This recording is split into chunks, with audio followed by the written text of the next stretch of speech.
మా latest videos కోసం మా ఈ తెలుగు న్యూస్ ఛానల్ సబ్స్క్రైబ్ చేసి గంట సింబల్ యాక్టివేట్ చేసుకోండి. రేపు బుధవారం అష్టమి, చాలా మంచి రోజు. దీనిని బయట విసిరివేయండి చాలు. 24 గంటల్లో మీకు ఉన్న కష్టాలన్నీ కూడా పోతాయి. కోట్ల కట్టల ప్రవాహం వస్తుంది, వద్దన్నా ఆగదు. మీ దౌర్భాగ్యం వదిలిపోతుంది, దుఃఖం వదిలిపోయి మీరు చక్కగా కోటీశ్వరులాగా మారిపోతారు. మీ ఇంట్లోకి ధనం అనేది వస్తూనే ఉంటుంది. లక్ష్మీ అనుగ్రహం కలుగుతుంది. మీ ఇంట్లో ఉన్న దరిద్ర బాధలన్నీ కూడా పోతాయి. సమస్యల నుండి విముక్తి కలుగుతుంది. అష్టమి అనేది చాలా శక్తివంతమైన రోజు, పరమ పవిత్రమైన రోజు. ఈ రోజు ఎవరైతే ఎక్కువగా బాధలు అనుభవిస్తూ ఉంటారో, ఎక్కువ సమస్యలు అనుభవిస్తూ ఉంటారో, ఎప్పుడూ కష్టాలతో సతమతమైపోతూ ఉంటారో వారందరూ కూడా తప్పక ఈ పరిహారం చేయండి. లేదు, దీనిని ఇంటి నుండి తీసి బయటపడేయండి చాలు. మరి ఇంతకీ అష్టమి రోజు దేనిని తీసి బయటపడేవేయాలి అనే విషయాన్ని ఇప్పుడు మనం ఈ వీడియోలో వివరంగా తెలుసుకుందాము. అంతకన్నా ముందు ఒక పవిత్ర కథను విందాం. ఫ్రెండ్స్, ఫస్ట్ అయితే కామెంట్ బాక్స్లో ఓం శ్రీ గణేశాయ నమః అని కామెంట్ చేయండి. ఒకానొకప్పుడు ఒక గ్రామంలో ఒక రైతు ఉన్నాడు. అతను పేదవాడు. ఆ రైతు ఒక అమ్మాయిని పెళ్లి చేసుకున్నాడు. చాలా కాలం గడిచినప్పటికీ వారికి పిల్లలు పుట్టలేదు. పిల్లల కోసం అతను మరొక అమ్మాయిని పెళ్లి చేసుకున్నాడు. దేవుడి దయ వల్ల అతని చిన్న భార్యకు ఒక ఆడపిల్ల పుట్టింది. ఆ పాప చూడడానికి అందమైన దేవదూతలా కనిపించింది. రైతు ఆ పాపను అల్లారు ముద్దుగా పెంచుకున్నాడు.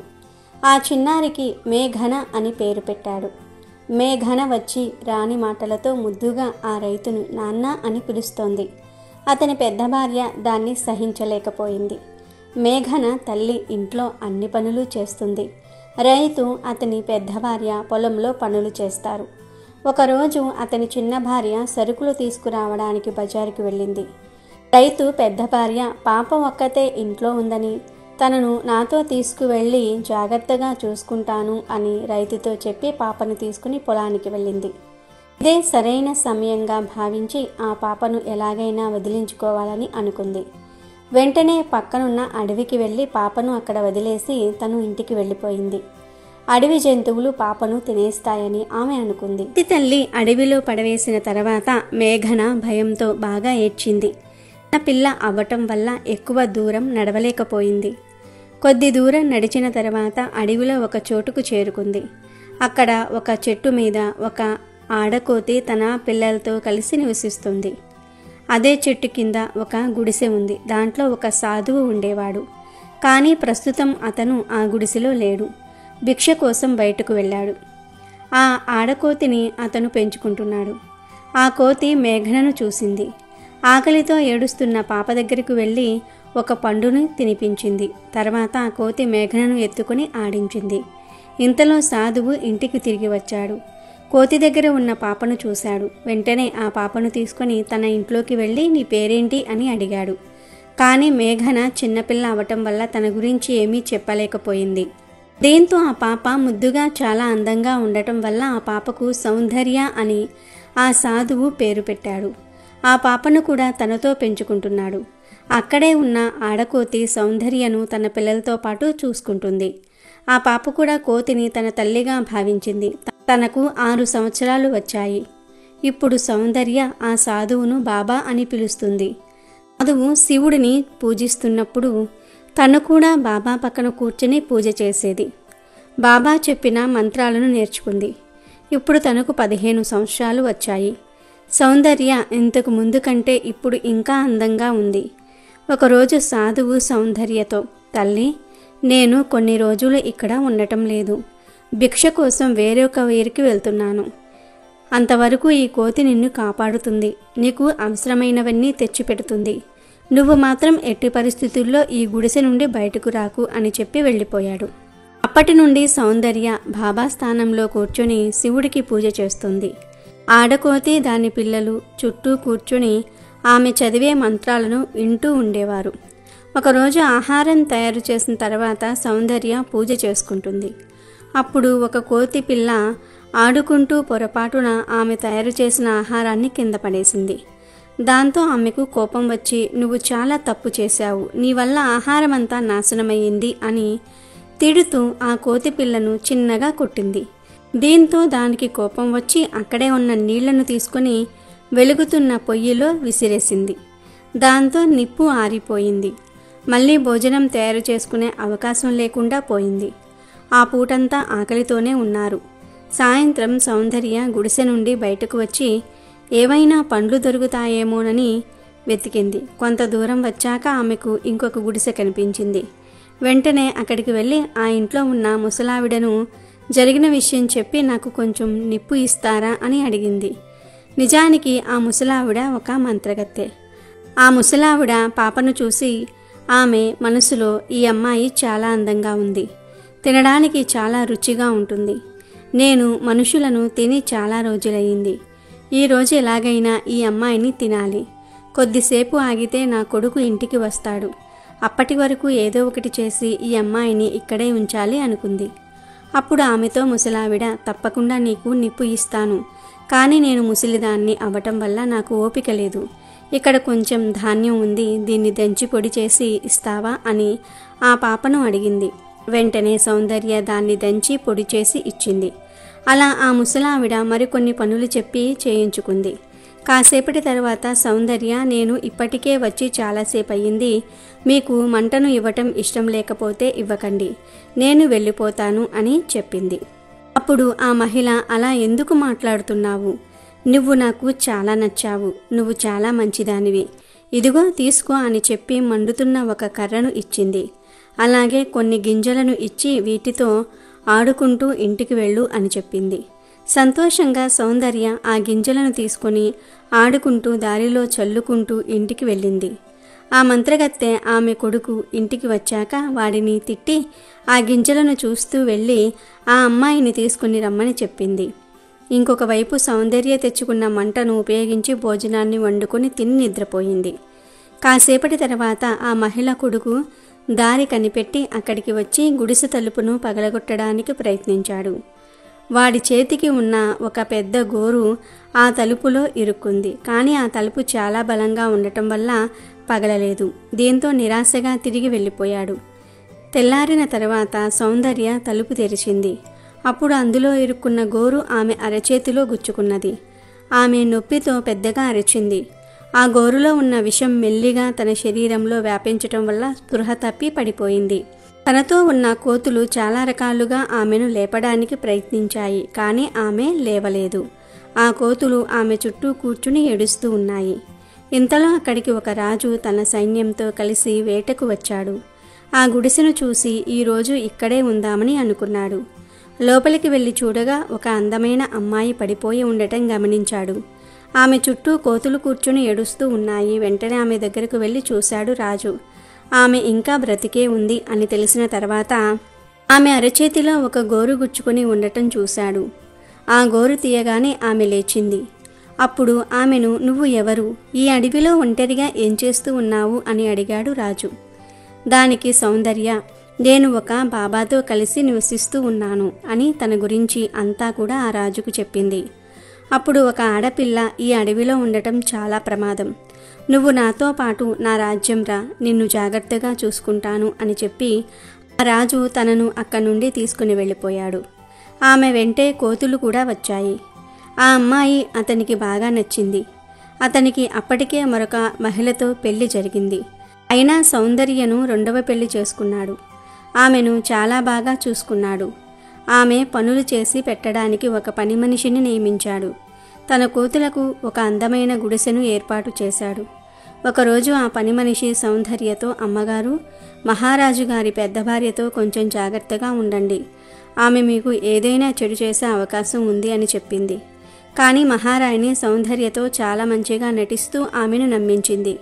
ఒకరోజు ఆమె సౌందర్యతో, నువ్వు చాలా అందంగా ఉన్నావు, ఒకసారి పక్కనే ఉన్న సరస్సు దగ్గరికి వెళ్ళి ఆ నీటిలో నిన్ను నువ్వు చూసుకుంటే నీ అందం నీకే అర్థమవుతుంది, పద నీకు చూపిస్తా అని చెప్పి సౌందర్యను సరస్సు దగ్గరకు తీసుకుని వెళ్ళింది. సౌందర్య ఆ సరస్సులో తన రూపాన్ని చూసుకుని ఎంతో మురిసిపోయింది. అప్పుడు మహారాణి ఆమెకు తెలియకుండా వెనుక నుండి ఆమెను సరస్సులోనికి తోసేసింది. ఆమెకు ఈత రాదు, అందువల్ల నీటిలో మునిగిపోయింది. సౌందర్య చనిపోయిందని సంతోషించి మహారాణి అక్కడి నుండి వెళ్ళిపోయింది. ఇదంతా కోతి చూసింది.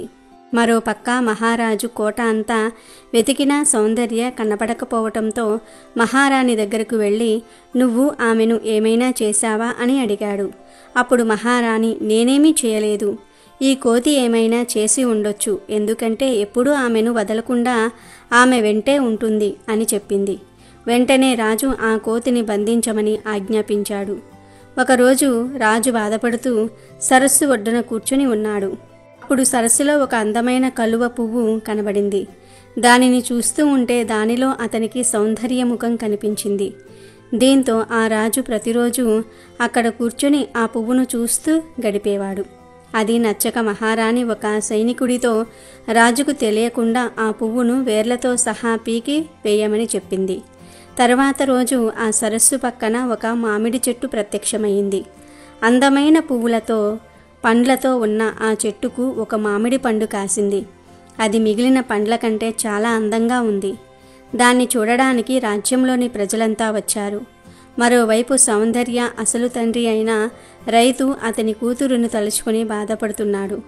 ఒకరోజు అతని భార్య సరస్సులో నీటిని తాగడానికి వచ్చి ఆ చెట్టు కింద కూర్చుంది. ఆమె దగ్గర ఒక బుట్ట ఉంది. ఆ పెద్ద మామిడి పండు రాలి ఆ బుట్టలో పడింది.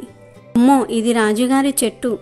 ఇప్పుడు ఈ పండును నా బుట్టలో ఉండటం ఎవరైనా చూస్తే దీనిని నేను కోసాననే అనుకుంటారు అని భయపడుతూ వెంటనే తన చీర కొంగుతో ఆ బుట్టను కప్పి ఎవ్వరికీ కనబడకుండా ఇంటికి తీసుకువెళ్ళింది. తన భర్తకు జరిగిన విషయం చెప్పి సంతోషంగా ఆ బుట్టను తెరిచి చూపించింది. అప్పుడు ఆ బుట్టలో పండుకు బదులుగా ఒక అందమైన చిన్న పాప ఉంది. వెంటనే సంతోషంతో ఆ రైతు ఆ పాపను తీసుకుని మళ్ళీ మేఘన అని పేరు పెట్టి పెంచుకుంటున్నాడు. ఆమె కొద్ది సమయంలోనే మళ్ళీ యువతిగా మారిపోయింది. ఆమె ఎవరో కాదు, సౌందర్య. కొన్ని రోజుల తర్వాత భిక్ష కోసం వేరొక ఊరికి వెళ్ళిన సాధువు తిరిగి తన గుడిసెకు వచ్చాడు. అక్కడ సౌందర్య లేకపోవటంతో వెతుక్కుంటూ మహారాజు దగ్గరకు వచ్చాడు. తన కూతురు గురించి మహారాజుకు చెప్పగా, నేను తనను పెళ్లి చేసుకున్నాను, కానీ ఇప్పుడు కొద్ది రోజులుగా తను కనబడటం లేదు. అసలు ఏం జరిగిందో నాకు అర్థం కావటం లేదు అని రాజు ఆ సాధువుతో చెప్పాడు. ఆమెకి ఏమీ జరగలేదు. తనకు ఎన్నో మంత్రతంత్రాలను నేర్పించానని, ఏదైనా ప్రమాదం వస్తే పువ్వు రూపంలోనూ పండు రూపంలోనూ మారి తప్పించుకుంటుంది అని చెప్పాడు. తను ఇప్పుడు ఎక్కడ ఉందో అని ఆయన తన దివ్య దృష్టితో చూడగా ఇప్పుడు ఆమె ఎక్కడ ఉందో ఆ సాధువుకు తెలిసింది. వెంటనే వారు ఆ రైతు ఇంటికి వెళ్ళారు. ఆ సాధువు రైతు ఇంట్లో ఉన్న ఆ పాపను చూసి గుర్తుపట్టాడు. కోతి ఆ పాప దగ్గరకు వెళ్ళగా మేఘన ఆ కోతిని చూసి జరిగిందంతా కూడా గుర్తు చేసుకుంది. వెంటనే తన భర్త అయిన రాజును తనను తండ్రిలా పెంచిన సాధువును చూసి పరిగెత్తుకుంటూ వెళ్ళి వారిని కౌగిలించుకుంది. జరిగిన విషయమంతా రాజుతో చెప్పింది. వెంటనే రాజు తన పెద్ద భార్యను శిక్షించమని సైన్యాన్ని ఆజ్ఞాపించాడు.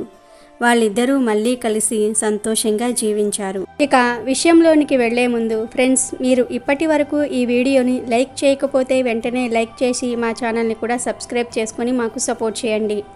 ఈ రోజుల్లో చాలామంది ధన సమస్యలతో, ఆరోగ్య సమస్యలతో, అప్పుల బాధలతో, రకరకాల సమస్యలతో సతమతమైపోతూ ఉంటారు.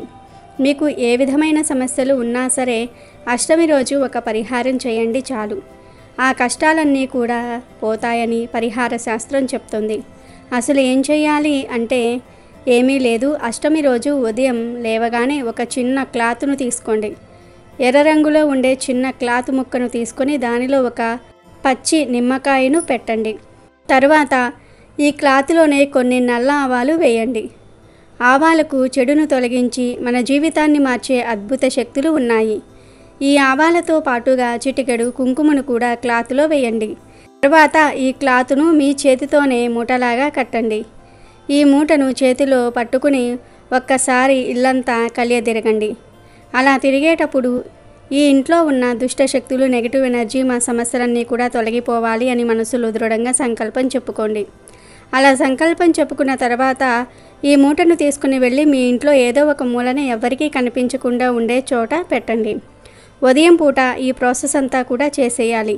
ఇలా పెట్టిన మూటను ఆ రోజంతా అలా వదిలివేయండి. మళ్ళీ ఈరోజు సాయంత్రం చీకటి పడిన తర్వాత ఈ మూటను తీయండి. తీసిన వెంటనే మీ ఇంటికి దూరంగా తీసుకుని వెళ్ళి ఈ మూటను ఎవ్వరూ తిరగని చోటకి విసిరివేయండి. మీరు ఎంత దూరం విసరగలిగితే అంత దూరం విసరండి. మీ బలమంతా ఉపయోగించి విసరండి. ఇలా విసిరిన తర్వాత ఇక వెనక్కి తిరిగి చూడకుండా ఇంటికి వెళ్ళిపోండి. ఇంట్లోకి వెళ్లే ముందు కాళ్ళు చేతులు కడుక్కొని వెళ్ళండి. అష్టమి రోజు ఈ చిన్న పరిహారం చేస్తే 24 గంటల్లో ఖచ్చితంగా మీకు ఉన్న కష్టాలు పోతాయి. కోట్ల కట్టల ప్రవాహం వస్తుంది. వద్దన్న ధనం వస్తూనే ఉంటుంది. కాబట్టి మీరు కూడా అష్టమి రోజు ఈ చిన్న పరిహారం చేసి 24 గంటల్లో శుభాలను పొంది ఆనందంగా జీవించండి. రేపు బుధవారం అష్టమి. చాలా పవిత్రమైన రోజు, శక్తివంతమైన రోజు, పవర్ఫుల్ డే.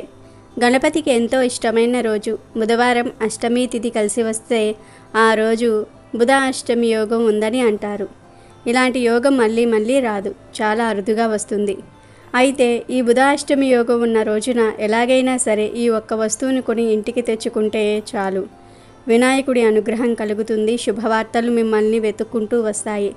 ధనం వస్తూనే ఉంటుంది. లక్ష్మీదేవి అనుగ్రహం కలుగుతుంది. ధన సమస్యలు పోతాయి. ధనానికి అస్సలు లోటు అనేదే రాదు. అఖండ ఐశ్వర్యం ప్రాప్తిస్తుంది. కావాల్సినంత ఐశ్వర్యం వస్తుంది. కాబట్టి బుధాష్టమి రోజు మర్చిపోకుండా ఈ వస్తువులను ఇంటికి తెచ్చుకోండి. బుధాష్టమి రోజు ఈ వస్తువును కొని తెచ్చుకుంటే పట్టిందల్లా బంగారం అవుతుంది. తరతరాలకు తరగని ఆస్తి వస్తుంది. బుధుడి అనుగ్రహంతో మీరు మీ కుటుంబం సంతోషంగా ఉండగలుగుతారు. మరి ఇంతకీ బుధాష్టమి రోజు కొని ఇంటికి తెచ్చుకోవలసిన ఆ వస్తువు ఏమిటో ఇప్పుడు మనం ఈ వీడియోలో వివరంగా తెలుసుకుందాము. బుధవారం అష్టమి కలిసి రావటం చాలా విశేషం. ఇలా బుధాష్టమి యోగం ఉన్న రోజున పచ్చటి రంగులో ఉండే ఫ్రెష్ యాలుక్కాయలను కొని ఇంటికి తెచ్చుకుంటే చాలా మంచిది. ఆల్రెడీ ఇంట్లో యాలుక్కాయలు ఉన్నా పర్వాలేదు. ఈరోజు ఒక 5 లేదా 10 రూపాయలు పెట్టి చిన్న యాలుక్కాయ ప్యాకెట్ను అయినా సరే ఇంటికి తెచ్చుకోండి. ఈ యాలుక్కాయలు బుధుడికి సంకేతము. ఈరోజు తిథి వార నక్షత్రం బాగుంది కాబట్టి యాలుక్కాయలు కొని ఇంటికి తెచ్చుకుంటే లక్ష్మీదేవి అనుగ్రహం లభిస్తుంది. నవగ్రహాల అనుగ్రహం కలుగుతుంది. వినాయకుడి అనుగ్రహం కూడా లభిస్తుంది. ఎందుకంటే యాలుక్కాయలు చాలా విశేషమైనవి. మంచి సువాసనను కలిగి ఉంటాయి. దేవతలకు యాలుకలు అంటే ఎంతో ఇష్టం. అందుకే దేవతలకు పెట్టే ప్రసాదాలలో యాలుకలు వాడుతూ ఉంటారు. బుధాష్టమి రోజు ఏ సమయంలో అయినా సరే చిన్న యాలకుల ప్యాకెట్ను అయినా సరే కొని ఇంటికి తెచ్చుకుంటే సకల ఐశ్వర్యాలు లభిస్తాయి. కష్టాలు పోతాయి. పట్టిందల్లా బంగారం అవుతుంది. అలాగే ఈరోజు గణపతి వద్ద దీపారాధన చేసి పెసరపప్పుతో చేసిన ఏదో ఒక స్వీట్ని నివేదన చేసి ఆ ప్రసాదాన్ని అందరూ తింటే మంచిది. కాబట్టి బుధాష్టమి రోజు అందరూ కూడా ఈ పనులు చేసి శుభ ఫలితాలను పొందండి.